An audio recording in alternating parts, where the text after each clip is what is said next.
So, hey, with that being said, if you've got a Bible with you this morning, we're going to be in the book of Matthew, which is the first book of the New Testament. It's about 3/4 the way back in your Bible. We're going to be in chapter 22. If you've got it on your smartphone, that's really easy to turn to. And if you don't, that's okay. We'll have it all up on the screen here in a few minutes when we get to it. But today we're kicking off a new series. It's going to be about 5 weeks long called Clarity.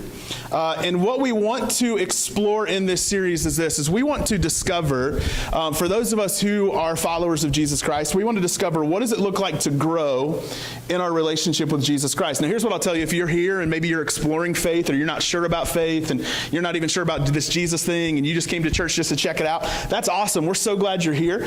This is a great opportunity for you for the next 5 weeks to kind of take a step back and discover what it would look like potentially to follow Jesus, what it would look like if you were to make that decision, make that commitment. This is a chance for you to kind of get a peek behind the curtain and see what really is important to those of us who claim to follow Jesus and what should be important to us. But we want to answer this question right around clarity. How do we grow as followers of Jesus, right? Because here's what I know. In almost every area of your life, there is a tangible way to tell if you're growing or not, right?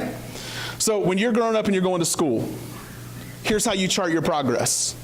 Your grades, right? If you're coming home and you're saying, hey, D's get degrees, which they do in high school, right? That's okay. But if we're going to see you're getting better, we're going to see your grades getting better. I went to the gym this week. Kind of ashamed to say it, but not really. For the first time in like 2 years, okay? I could not straighten out my arms for about 4 days because here's the deal. It hurt, but guess what that tells me? I'm growing, right? There's some progress that's happening, right? When it comes to your money, your finances, here's how you can tell you're growing. If you have debt, is that debt going down? Is your savings going up? Or, hey, maybe for you, like right now, my family, just being honest, we're kind of in like maintenance mode. We've got all these hospital bills from having our son, and my wife had surgery this year. And so for us, like progress financially is we're slowly paying off these bills and our savings account exists, okay? Like there's something there. It doesn't matter how much, but it exists. Like that's progress. For me, I also started a second job a few weeks ago. And so craziest thing in the world, I'm teaching English online to students in China who are actually living in China. And so here's how I know if I'm progressing or not. Am I getting bookings? Our family's booking with me a second time, right? Like it's clear. I can clearly see, is there progress happening? But here's the frustrating thing about faith. There don't seem to be that many clear indicators as to whether or not you're growing in your faith. Like I would love to sit down and say, well, here's like 10 things you can look at and here's 5 things you should consider. But let's be honest, you normally feel about your faith life the way you feel about the rest of your life. And so if the rest of your life, if everything else is going really well and you're stable and everything, like you're feeling happy and things are working out for you and you're a follower of Jesus, you feel like, hey, everything between me and Jesus is great. If your life is kind of falling apart and things aren't working out the way you hope and maybe relationships are crumbling or, opportunities like work is getting stressful or you're going through some kind of personal ordeal, then what happens a lot of times historically is we say, well, hey, God must be ticked off at me. I must be doing something wrong. Maybe I'm missing the point. And so we sit there trying to figure out, man, am I doing what I'm supposed to do? Am I growing as a follower of Jesus? And most of the time we don't know. And so in this series, what we're going to do is we're going to give you some actual tangible things you can look at, kind of like a diagnostic, right? When you take your car in and they can tell you like, hey, here's everything. Like when a light comes on, hey, something's wrong. For us, we're going to give you kind of a diagnostic for the next handful of weeks to show you, help you see, am I growing in my faith? Am I stagnant? Or am I falling away in my faith? Do I have some work to do? And today, though, we're going to explore something just kind of as an introduction to this entire idea that I think is going to really help make sense of the next few weeks. So during our meet and greet time, you got 2 rubber bands, right? Everybody got 2 rubber bands? You're allowed to play with them, all right? We're going to have you do something here really fun. I want you to pick another person in this room. Just look at them. If you're a guest, you can pick me. It's not going to bother me. Or you can pick yourself if you want to. It's just not going to be fun for you. Here's what I want you to do. I want you to take one of those 2 rubber bands you got. I don't want you to stretch it. Don't want you to do anything. I just want you to throw it at somebody. Just throw it at them.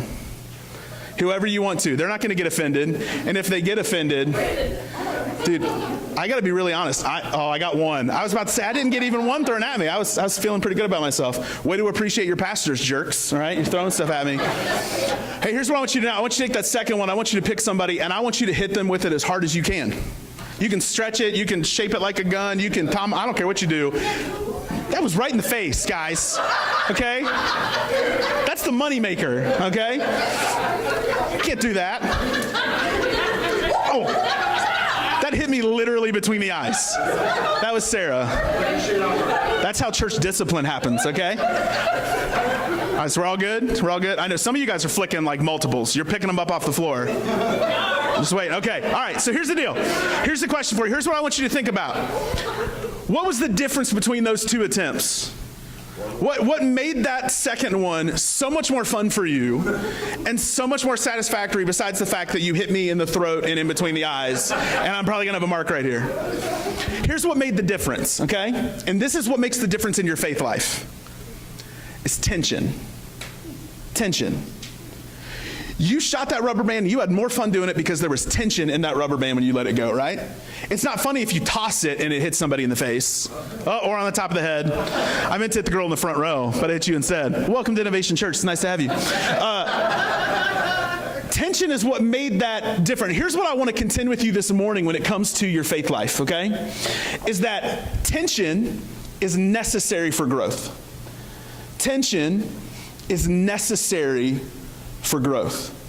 See, I think for us what happens is we think that when we decide to follow Jesus, if there's tension, if things aren't going well, if things are hurting, or if I'm struggling, we tend to think, I must have missed the point somewhere, or I must have disappointed Jesus, I must not be as good as I think I am, something went wrong. But here's what I'll tell you, is that when you're experiencing tension, that's usually a sign that you're moving forward in your faith life and your relationship with Jesus and your ability to follow Jesus. Tension is necessary for growth. Now, let's think about this honestly, though.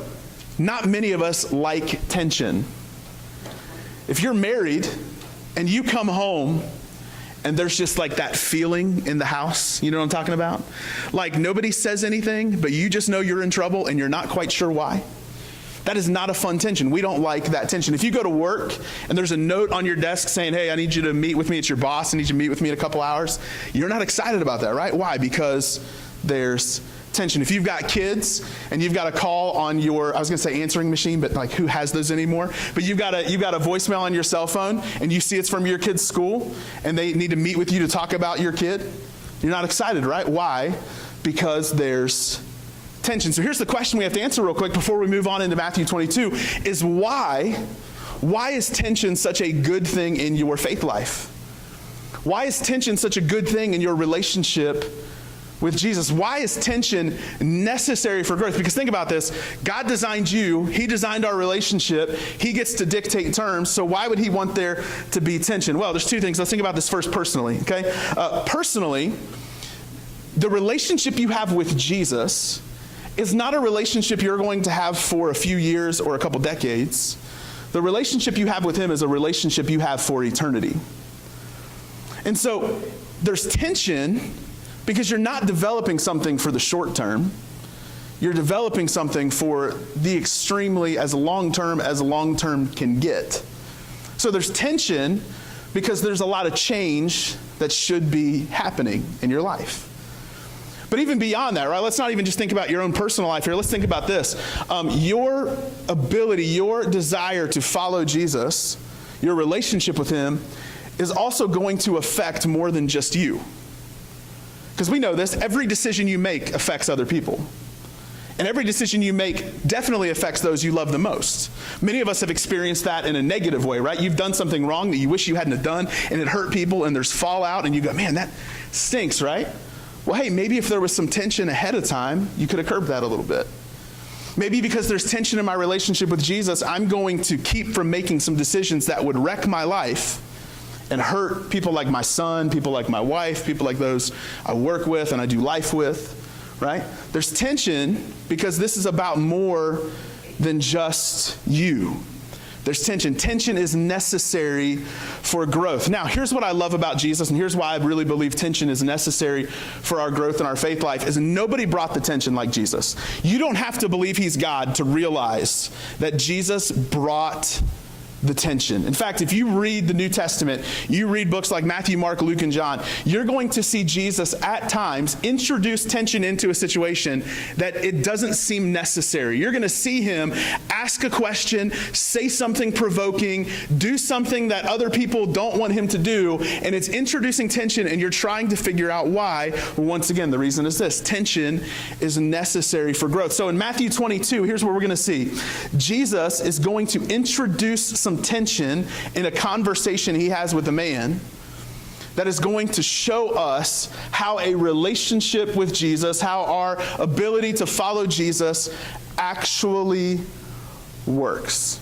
So Matthew 22, starting in verse 34, we'll have it up on the screen here. Here's how we do this in case you don't know. I don't just read a ton and expect you to get it. I like to read a little bit, talk about it, read a little bit, talk about it, so that might annoy you. That's okay. We want to make sure we understand where we're going here. So Matthew 22, starting in verse 34, it says this: hearing that Jesus had silenced the Sadducees. Here's all that means. If you were to read right before this, you're going to see people constantly questioning Jesus because they're trying to expose him. They want to question Jesus. They want to catch him in a trap. They want to catch him in some kind of lie. They want to prove that he's not who he says he is. They're trying to expose him. What happens is, though, is Jesus usually ends up turning the tables around on them. So he silences the Sadducees, this religious group that was questioning him. So the Pharisees got together. This is another religious group. They're always trying to get to Jesus. These are going to be the group of men that eventually lead the charge in crucifying Jesus. So they get together. In verse 35, it says this: one of them, an expert in the law, tested him with this question. Now, an expert in the law, here's all that means. This guy would have been in charge. He would have been one of many men that were in charge of preserving and protecting God's rules and God's order on earth. So originally, if you've ever seen the old movie with Charlton Heston, right, you see that Moses gets the 10 Commandments. That's the original law. But over time, people do what people have always done. We kind of add to it, right? So what started out as 10 Commandments, 10 laws, eventually became over 600 laws.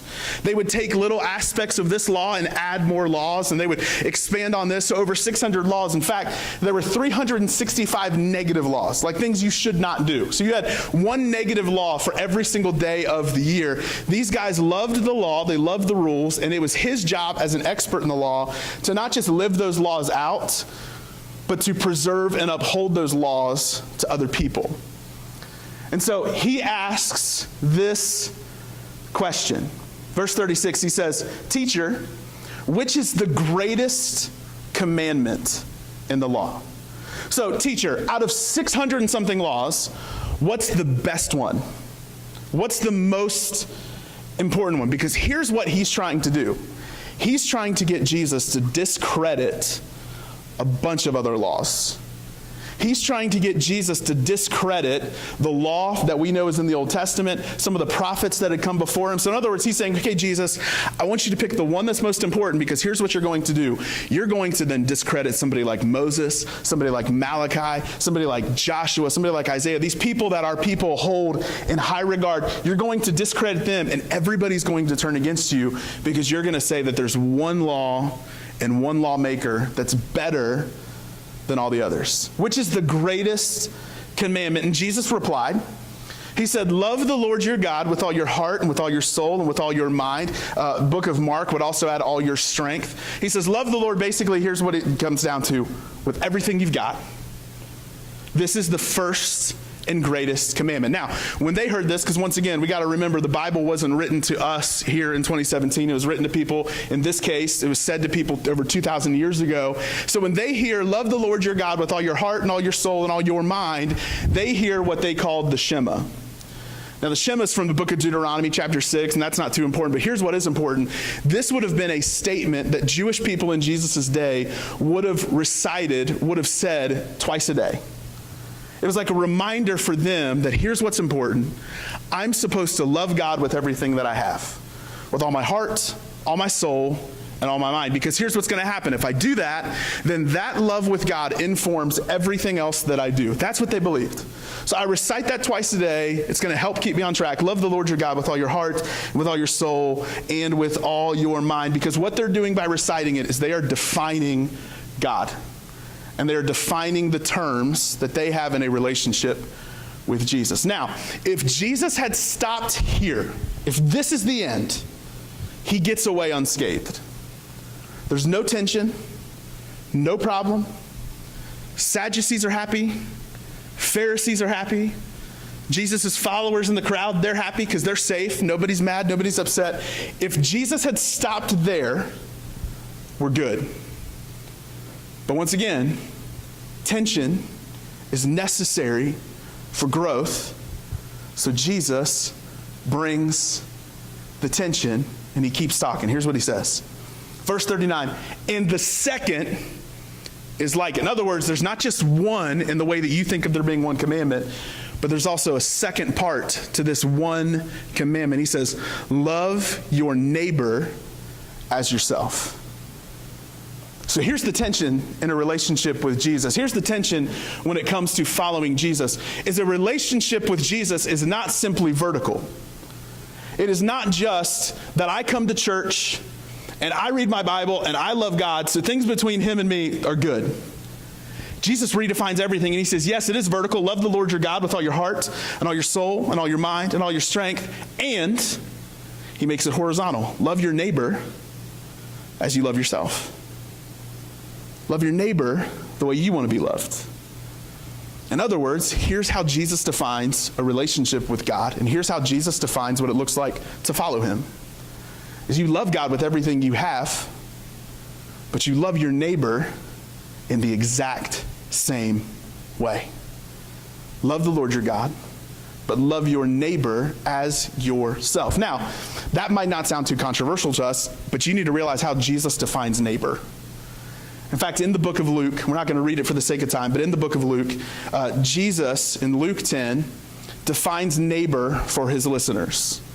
Because neighbor, when we tend to think about neighbors, at least the way I grew up in the suburbs of Cincinnati, Ohio. So like my suburb, everyone looked like me. Most everyone thought like me. Most everyone believed like me. Like we were very similar. So when I think of neighbor, I think of somebody who is pretty much just like me. And that's the way that a lot of Jesus' hearers that day saw it. They saw their neighbor were other Jewish people just like them, that believed like them, that behaved like them, that acted like them, and desired the same things that they desired. But Jesus defines neighbor as someone who doesn't believe like you.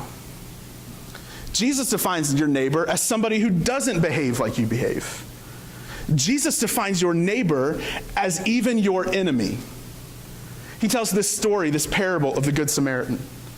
Right? The religious people, if you've not read it, I'd encourage you, Luke chapter 10, go this week. We'll put it online this week. But Jesus says in this story that he makes up, he says, the people that walk right past this man in need, this man who had been beaten half to death and needed assistance, the priest doesn't stop and help him. He's not the neighbor. The religious man, he doesn't stop and help him. He's not the neighbor. You know who stops and helps him? His enemy. The one who he has been told his whole life he's supposed to hate. That's his neighbor. So when Jesus says, love your neighbor as yourself, here's where the tension really comes in, even for us in 2017, is I do not get to determine who my neighbor is. I do not get to determine how my neighbor behaves. I don't even get to determine if my neighbor's somebody who believes like me. So I can't hate on somebody just because they're a part of another religion. I can't hate on somebody because their skin's different than mine. I can't decide to not love somebody simply because they voted the opposite way of me. I don't get to pick and choose who I love. Jesus gets to dictate that to me because I follow him, and he says that if I say I love God, but I don't love my neighbor, I'm lying to myself. I don't love God the way I think I love God. But he also says if you love your neighbor, but you don't really love God, once again, you're still not following him. Jesus says your neighbor is who I say it is, and that's everybody. And then he finishes up here, verse 40, he says this, he says, all the law and the prophets hang on these two commandments. In other words, if you thought I was going to discredit somebody else from the Old Testament, if you thought I was going to discredit Joshua, or if I was going to throw out something that Isaiah taught, or I was going to get rid of something that Malachi wrote to his people back in the day, here's what you're missing. I'm not discrediting them. I'm simply fulfilling what they've already taught. The entirety of the Old Testament points towards this truth. Love the Lord your God with all your heart, soul, and mind, and love your neighbor as yourself. It's the fulfillment of what was taught. So Jesus says, before we talk about knowing how to grow as his follower, simply in very clear terms starting next week, we need to understand to be his follower means that I love the Lord your God with all your heart, soul, and mind, and you love your neighbor, you don't get to pick who that is, that's everybody. You love your neighbor as yourself.